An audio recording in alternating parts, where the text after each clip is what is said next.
everyone, welcome to the channel. I want to show you this brief clip, and this video is of course protected by fair use, the Copyright Act of 1976. First of all, I want to say no disrespect to the deceased here. May he rest in peace to rest in power, with all due respects. But it's not about, what occurred, the murder. I want you to look at a pattern here, and I just think that all children, they should have an inheritance, okay? That can hopefully try to propel them to the next level as opposed to having a 9 to 5. So I want you to hear this short clip and you think about it. This is a reason that in our community, planning and life insurance is very important. I'm sure he had, a chore trying to support this many children. Okay, so look at this brief clip.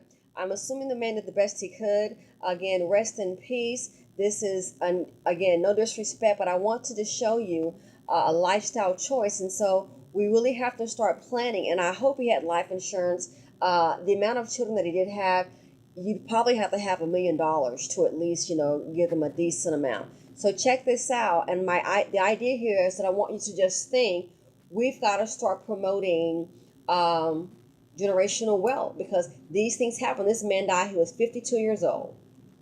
And that is not old in my book. 52 years old, and unfortunately, for him, he was murdered. But let's think about the children after him, and here we go. Family and friends as Yellow Shoes.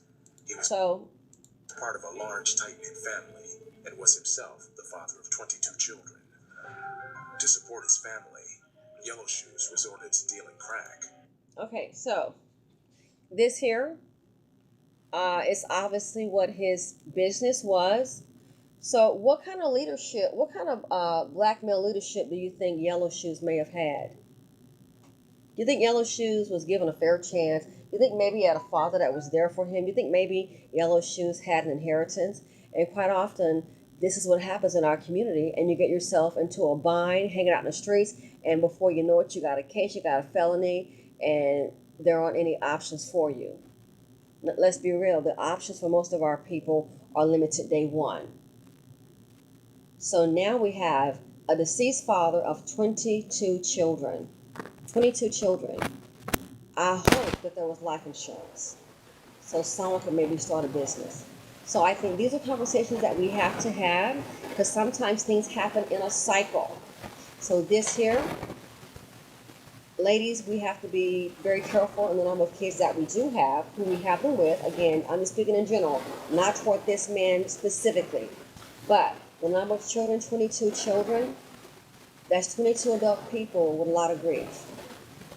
What kind of legacy will they receive? What kind of inheritance will they receive? Will it be an inheritance of just, maybe a job, 9 to 5, that kind of mentality?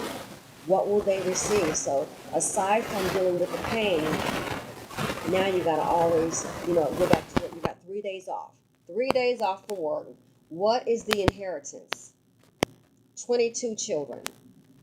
So I wish them well in their healing. I don't know how old this video is, but it's things like this here that put our people in poverty. And I'm sure this guy's doing the best that he knew how. I'm going to assume that.